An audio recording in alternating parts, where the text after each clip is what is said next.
Sa pagdating ko sa probinsya ng Kalinga, isang warm welcome agad ang sumulubong sa akin.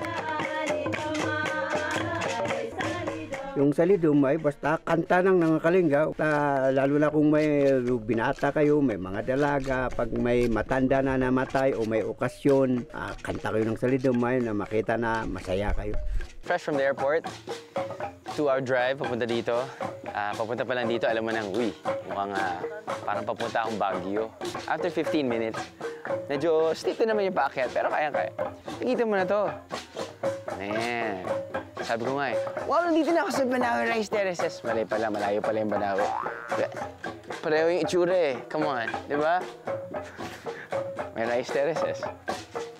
But anyway, from afar, narinig mo na. Yan! Creating music as a sign of welcome sa aming mga turista.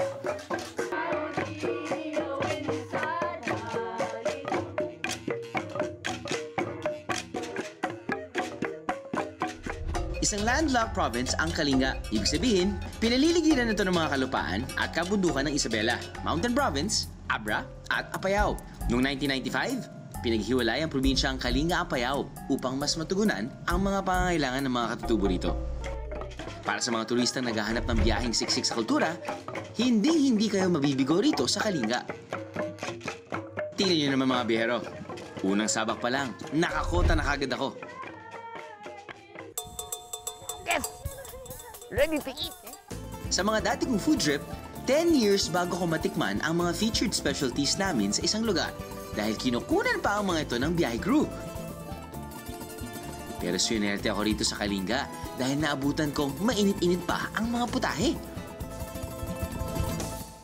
Kahit hindi ko na alam, gusto ko na kainin, madam.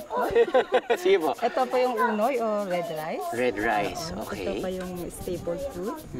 Ito yung binibili ko lang sa grocery dahil gusto namin yung mga upland rice dahil hindi pa siya ganun ka-refined no? Tapos marami pa siyang fiber. Okay.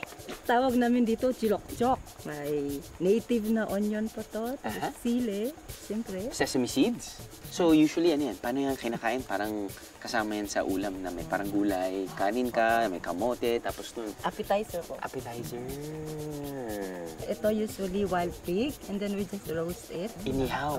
Parang papunta dito, meron akong kita. Sabi ko, ang daming aso, itim. Sabi ko, baboy ramo pala.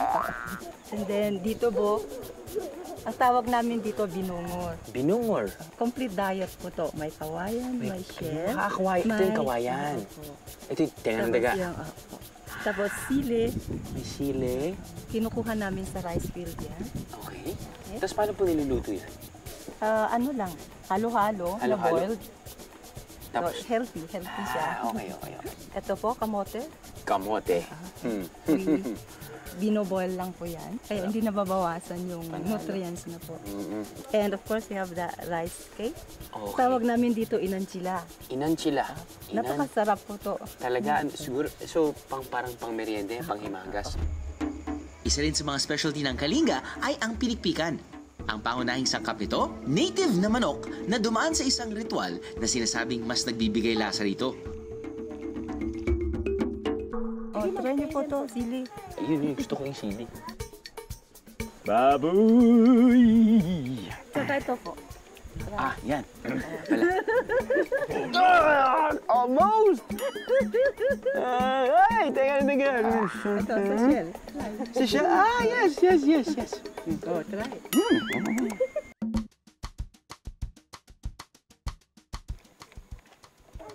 Mahanghang siya. Hindi ko alam, mahanghang pala siya. Hindi ka mate, pampatagal ng anghang. Oh yeah. Sobrang bagay na bagay yung kamote. Tapos nun, kumain ka ng baboy mo dahil yung baboy mo.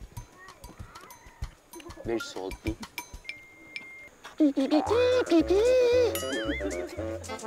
I missed you.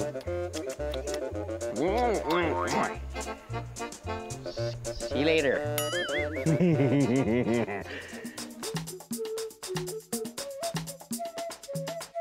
Alam nyo na. Yan o ito. Hanapin nyo kung saan yung gata. Ito. Kamay na natin.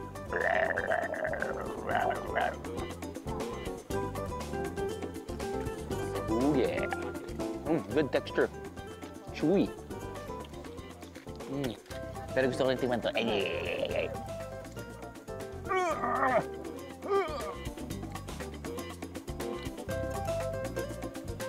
Hot. Pero hindi siya ganun katamis yung okay dun eh. Diba? Sabi lang siya. Pero yung texture yung hanap-hanapin mo. Sarap.